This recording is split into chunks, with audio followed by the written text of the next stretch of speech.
கேரள திரைத்துறையில் பாலியல் அத்துமீறல்கள் தொடர்பாக யார் மீது புகார்கள் வந்தாலும் நடவடிக்கை எடுக்கப்படும் என்று இது தொடர்பாக விசாரிக்க அமைக்கப்பட்டிருக்கும் சிறப்பு புலனாய்வு குழுவின் கூடுதல் ஐஜி பூங்குழலி IPS தெரிவித்திருக்கிறார்.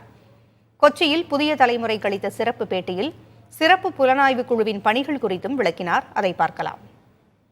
கேரள அரசால் நியமிக்கப்பட்டிருக்கூடிய சிறப்பு புலனாய்வு குழுவில் இருக்கக்கூடிய பூங்குழலி IPS மேடம் நம்மிடம் இருக்காங்க. மேடம் வணக்கம். நேற்றுக்கு முழுவதுமா நாங்க அங்க இன்வெஸ்டிகேஷன் பண்ற இடத்துல இருந்தோம். என்ன மாதிரியா இந்த இன்வெஸ்டிகேஷன் போயிட்டு இருக்கு? இதுவரை எத்தனை FIR மேடம் பதிவு செய்யப்பட்டிருக்கு? ஸ்பெஷல் இன்வெஸ்டிகேஷன் டீம் பொறுத்த வரைக்கும் கேரளா கவர்மெண்ட் என்ன பண்ணியிருக்காங்கன்னா ஒரு 4 விமன் IPS ஆஃபீஸர்ஸும் 7 பேரோட டீம் உண்டாக்கியிருக்காங்க. எங்களோட டியூட்டின்னு சொல்கிறது இந்த மாதிரி கம்ப்ளைண்ட்ஸ் ரைஸ் பண்ணுறாங்க. சினிமா மேഖലயில் நடக்கிற செக்ஷுவல் அப்யூஸ், செக்ஷுவல் ஹராஸ்மெண்ட் இது போல் இருக்கிற கம்ப்ளைண்ட்ஸு எங்களுக்கு கொடுக்கலாம். நாங்கள் அந்த கம்ப்ளைண்ட்ஸை என்கொயர் பண்ணிவிட்டு அதில் ஒஃபென்சஸ் ரிவீல் ஆகிற எல்லா கம்ப்ளைண்ட்ஸ்லையும் நாங்கள் கேஸ் ரெஜிஸ்டர் பண்ணுறோம். அப்போ அவங்களோட ஸ்டேட்மெண்ட் எடுப்போம். அவங்க ஸ்டேட்மெண்ட் எடுத்துகிட்டு யார் யாருக்கெல்லாம் சமீபிக்க முடியுமோ அவங்கள்ட்ட நாங்கள் நிறைய டீம்ஸ் நாங்கள் ஃபார்ம் பண்ணியிருக்கோம். ஒரு டிஸ்ட்ரிக்ட்லையும் ஃபார்ம் பண்ணியிருக்கோம். அப்போ அவங்க ஸ்டேட்மெண்ட் எடுப்பாங்க. ஸ்டேட்மெண்ட் எடுத்துகிட்டு கன்சர்ன் ஸ்டேஷனில் கொடுத்து நாங்கள் FIR ரெஜிஸ்டர் பண்ணி கேஸ் இன்வெஸ்டிகேஷன் பண்ணுறதான் எங்களோட பிரதானப்பட்ட வேலை. நிறைய கம்ப்ளைண்ட்ஸ் ஒரு 4 years பேக், 5 years பேக் அது மாதிரி இன்சிடென்ட்டாக இருக்கு.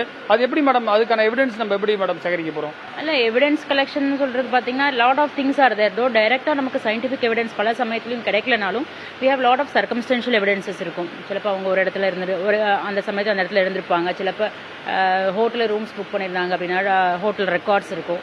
அப்போ இந்த மாதிரி நிறைய கேஸோட கூட கொஞ்சம் கஷ்டம்தான், இருந்தாலும் கண்டுபிடிக்க முடியாதது இல்லை. So we have to take more effort. இந்த மாதிரி ரீசன்ட் கேசஸ் இல்லாதப்ப நம்ம கொஞ்சம் கூட அதிக எஃபர்ட் எடுக்க வேண்டியிருக்கும் இந்த மாதிரி கேசஸ்ல. ஹேமா கமிட்டியோட ரெக்கமெண்டேஷன்ஸுக்கும் இதுக்கும் எதுவும் சம்பந்தம் இருக்கும் உங்களுடைய SITக்கும்? SITயை பொறுத்த வரைக்கும் SITயோட ரோல் ரொம்ப கிளியரா சொல்லியிருக்காங்க. We are not going into the aspects of Hema committee. அப்போ சோஷியல் மீடியா பிளாட்ஃபார்ம்ஸ்லையும் மற்ற பிளாட்ஃபார்ம்லையும் ரைஸ் பண்ணுற கம்ப்ளைண்ட்ஸ், எங்களை டைரெக்டாக அப்ரோச் பண்ணுற கம்ப்ளைண்ட்ஸ் இவங்க ஸ்டேட்மெண்ட்லாம் நாங்கள் ரெக்கார்ட் பண்ணி கன்சர்ன் டிஸ்ட்ரிக்ட்ஸ்க்கு கொடுத்து நாங்கள் கேஸ் ரெஜிஸ்ட்ரேஷன் பண்ணுறோம். ஸோ எங்களோட ப்ரவ்யூவில் ஹேமா கமிட்டி ரிலேட்டடாக இருக்கிற இன்சிடென்ட்ஸ் எதுவும் நாங்கள் இப்போ எடுக்கிறதில்ல. ஆல்ரெடி 17 கம்ப்ளைண்ட்ஸ் இருக்கு. புதுசா கம்ப்ளைண்ட் பண்றவங்க உங்களை அப்ரோச் பண்ணலாமா? அதுக்கான டோல் ஃப்ரீ நம்பர்ஸ் எதுவும் நீங்க கொடுத்துருக்கீங்களா? இது வெப்சைட் மெயில் ஆல்ரெடி பப்ளிஷ் பண்ணியிருக்காங்க. அவங்களை யார் அப்ரோச் பண்ணலாம், எப்படி பண்ணலான்னு.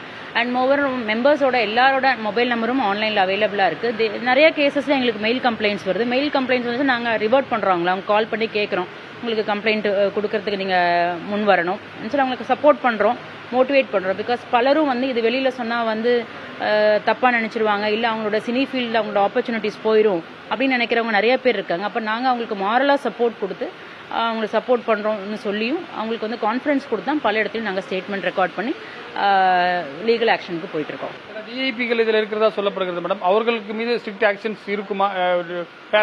கேஸ் கேரளாவில் பார்த்தீங்கன்னா ஆல்ரெடி நேத்தி தானே நிறைய கேஸ் எடுத்திருக்காங்க. ஆக்டர்ஸ், லாயர்ஸ் இவங்களுக்கு எதிராக கேஸ் நாங்கள் ரெஜிஸ்டர் பண்ணியிருக்கோம். ஸோ கம்ப்ளைண்ட் வந்துச்சுன்னா யாருக்கு எதிராக இருந்தாலும் ஆப்வியஸ்லி நாங்கள் கேஸ் எடுப்போம். So legal action has to be taken. அதை எங்கள் சைட்லேருந்து ஒரு விட்டு வீழ்ச்சி இருக்காது. மேடம் கைது செய்தி ஒன்றும் நடந்தில்லை. நாங்கள் SIT இப்போ கேஸ் டேக் ஓவர் தான் பண்ணியிருக்கோம். So investigation is on. Thank you. பல்வேறு விஷயங்கள் குறித்து விரிவாக பகிர்ந்துக்கிறார் புதிய தலைமுறைக்காக கொச்சியிலிருந்து ஒளிப்பதிவாளர் முரளியுடன் ரமேஷ்.